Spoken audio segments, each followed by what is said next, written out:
अगला सैम हिंदी कक्षा में मैं सुनीति मिश्रा आप सबका हार्दिक स्वागत करती हूँ। तो बच्चों, आजकल हम पढ़ रहे हैं कक्षा 11वीं की हिंदी और आज मैं आपको पढ़ाने जा रही हूँ उसकी ऐच्छिक पुस्तक का अंतराल का भाग 1 प्रथम पाठ, जिसका नाम है अंडे के छिलके। ये बहुत ही मजेदार कहानी है जिसके लेखक हैं मोहन राकेश। मोहन राकेश वैसे भी अपनी आधुनिकता के लेखन के विषय के लिए जाने जाते हैं। आप इनकी कहानी पढ़ेंगे, आपको वो अपने बहुत ही घर के करीब लगेगी। तो ये कहानी जो है, इसमें क्या है कि जैसे वर्तमान समाज में जो दिखावे की संस्कृति है और समाज की जो कुरीतियां हैं, उनको बड़े आश्चर्यजनक ढंग से प्रस्तुत किया गया है।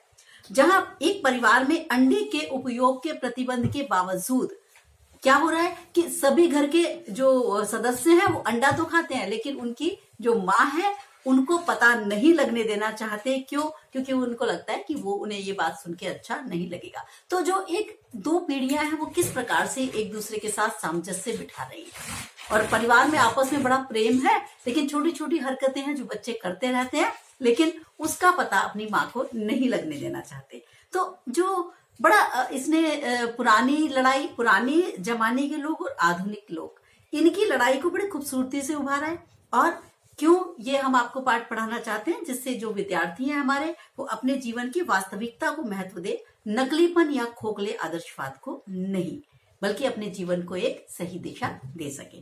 तो बच्चों, इसके जो ये एकांकी है, ये विधा में है।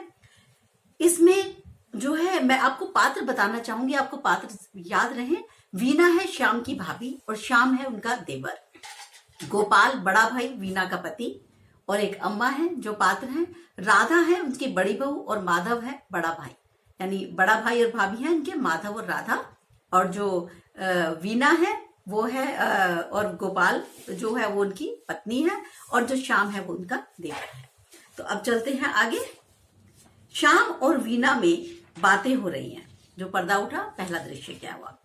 वीना श्याम की भाभी है। श्याम कहता है उसे तो कमरे में आने से डर लगता है, क्योंकि सिर्फ एक कोना है जो मुझे गोपाल भैया का लगता है, बाकी तो तुमने भाभी सारे घर का नक्शा ही बदल दिया। वीना बैठकर उसे कहती है आराम से बातें करते हैं, बैठो। श्याम चाय के साथ कुछ खाने की चीज लाने को कहता है, तो वीना कहती है अच्छा चलो ऐसा करो 6 अंडे ले आओ, 4 अंडे उठा लो। तब श्याम अंडे के नाम पर नाक मुंह सिकोड़ता है। क्यों? वो खाता है पर वो नाटक कर रहा है अपनी भाभी के सामने। तो वीना बताती है अरे यहाँ तो रोज ही अंडे का नाश्ता होता है। श्याम कहता है अगर माँ को पता चल गया तो सारे घर को गंगा स्नान के लिए जाना पड़ेगा। वीना फिर भी अंडा खाने की वकालत करती है। वैसे श्याम भी छिपके कच्चा अंडा खाता है। वीना उसे अंडों के साथ थोड़ी किशमिश लाने के लिए कहती है। वीना कपड़े संभालती है और उसे एक मोजे में अंडे के छिलके मिलते हैं।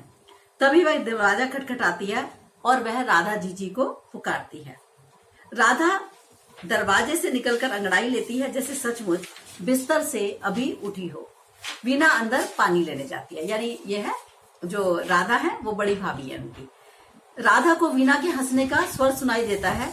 वीना राधा की किताब चंद्रकांता संतति, चंद्रकांता जो है बड़ा ही सुंदर उपन्यास है, तो क्या चंद्रकांता को लेकर हंस रही है। पूछने पर राधा बताती है कि ऐसी किताब को माता जी के सामने बिल्कुल नहीं पढ़ा जा सकता, क्योंकि हमको तो कौशल्या भाभी ने दे दी है तो हम उठा लाए। कौशल्या भाभी ही पीछे पड़ गई और कहने लगी कि तुम इसे पढ़ के जरूर देखना। क्यों? राधा क्यों सफाई दे रही है? क्योंकि उसको डर लग रहा है कि वीना जो है उनकी उसकी शिकायत माँ से ना कर दे कि देखो ये तो चंद्रकांता पढ़ रही थी। क्या होता था कि पहले जमाने में समझा जाता था कि स्त्रियों को सिर्फ रामायण महाभारत जैसी किताबें ही पढ़नी है, लेकिन ये वाली किताबें, ऐसी किताबें जो है अच्छे घर की बहुएं नहीं पढ़ सकती। तो यही बता रहे हैं कि एक पुरानी धारणा बनी हुई है, जबकि चंद्रकांता तो बहुत सुंदर उपन्यास है। तो इन्होंने कहा इसकी भाभी ने कि ये किताब तुम्हें बचकाना टेस्ट की प्रतीत होगी। राधा कहती है अरे ऐसी कोई बात नहीं है, इसमें भी शूरवीरता की कहानी है। कुंवर वीरेंद्र प्रताप सिंह चंद्रकांता के लिए घूमता फिरता है। वह कहानी के किताब की कहानी का अंत पूछते हैं। वो कहती है मैंने पढ़ी हुई है, कोई बात नहीं तुम भी पढ़ लो। तो वीना कहती है अच्छा यदि अंत बता दिया तो पढ़ने का मजा क्या रह जाएगा, आप इसे आराम से पढ़ो, मैं किसी से भी कुछ भी नहीं कहूंगी। अब वीना स्टोव पर केतली रखकर स्विच ऑन करती है। तभी बाहर से गोपाल आता है। चाय केतली में बनते देखकर वो बड़ा प्रसन्न हो जाता है कि उसकी भाभी उसके लिए चाय बना रही है, सॉरी उसकी पत्नी चाय बना रही है। यहाँ तो गोपाल आया है, पर उसे बताया जाता है कि यह केतली शाम के लिए रखी गई है। गोपाल अपनी भाभी राधा का गुणगान करता है और कहता है कि भाभी रामायण महाभारत पढ़ती है और तुम सन्स एंड लवर्स पढ़ती हो। गोपाल सिगरेट पीना चाहता है, वह भाभी के सामने सिगरेट पी लेता है। राधा ने कभी भी इस बात को अपने पति को नहीं बताया कि तुम्हारा छोटा भाई अब सिगरेट भी पीने लगा है। थोड़ी देर में श्याम अंडे लेकर आता है। गोपाल उसे घर में अंडे नहीं खाने को कहता है। राधा कहती है कि सुनो, मुझे सब पता है। उसे सब पता है उनके कमरे में रोज सवेरे चाय के साथ क्या बनता है। उसे पता चल जाता है कि किस दिन ऑमलेट बना है और किस दिन अंडे फ्राई हुए हैं, वह इन्हें खाती है। केतली में पानी खौलता है, वीना अंडे फेंटती है। गोपाल शाम से कहता है दरवाजा बंद कर लो। क्यों? क्योंकि कहीं मां ना आ जाए। राधा अंडे का हलवा खाने से इनकार कर देती है, पर चाय की एक प्याली चाय पीने को वो तैयार हो जाती है। अंडे का हलवा तैयार होने लगता है। राधा बताती है कि माँ जी आ रही है। तो अंडे के छिलकों को फटाफट वो एक जम्पर से, मतलब एक कपड़े से, ब्लाउज जैसे कपड़े से ढक देती है।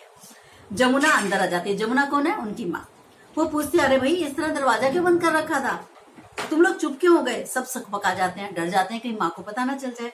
जमुना अपने कमरे की छत कि मेरे कमरे में पानी चू रहा है, इस बात की शिकायत करती है। उसकी ओर कोई ध्यान नहीं दे रहा है। वह गोपाल से पूछती है, क्या वह कोने में खड़ा क्या कर रहा है? गोपाल वीना के हाथ जलने का बहाना करता है। माँ उसका हाथ देखती है तो वीना कहती है, नहीं माँ, कुछ खास नहीं जला है, बस ये तो यूं ही चिंता करने लगते हैं। माँ पूछती है, हाथ जला कैसे? ऐसा क्या काम कर रही थी? गोपाल बताता है कि चाय बनाने में जल गया है। जमुना कहती है, मैं तो इस बिजली के चूल्हे को लाने का पहले से ही विरोध कर रही थी, जबकि ये सब मिले हुए हैं। लेकिन फिर वो फ्राइंग पैन उठाती है तो गोपाल मना करता है। वह करंट मारने का डर दिखाता है।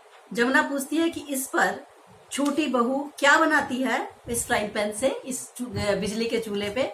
राधा साफ झूठ बोल देती है। हम ही ने वीना से जोर देके कहा था कि शाम को क्रिकेट खेलने में टखने में गेंद लग गई, इसमें पुलटिस बांध दो। पुलटिस ही बनी है, उसी को बांध देंगे तो रात तक ठीक हो जाएगा। तो वो उसको बहाना डाल देते हैं, बहाना बना के चुप कर देते हैं। इस पर जमुना कहती है कि लाओ मैं ही पुलटिस बांध देती हूँ। वह जैसे ही जंपर उठाना चाहती है तो गोपाल उसको रोक देता है। क्यों? क्योंकि उसके नीचे तो अंडे रखे हुए हैं, इसलिए डर के मारे। जमुना उन सभी को घर उजाड़ने के लिए डांटती है और उसके बाहर जाते ही शाम फ्राइंग पैन पर झपटता है। वह पुलटिस यानी अंडे का हलवा, पुलटिस तो झूठ बोल रहे थे, वो अंडे का हलवा जल्दी से खा जाना चाहता है ताकि बड़े भैया को पता न चले। वे सभी छिलकों को छिपाने का प्रयास करते हैं। तभी बड़ा भाई माधव भी आ जाता है और पूछता है कि क्या कर रहे हो? फिर वो छिलकों के बारे में पूछता है। माधव को सब बातें पता लग जाती हैं। उसे अंडों और किताब सभी के बारे में पहले से ही पता है। गोपाल उनसे प्रार्थना करता है, देखो भैया प्लीज ये बातें अम्मा को मत बताना, यदि उन्हें पता चल गया तो किसी की खैर नहीं।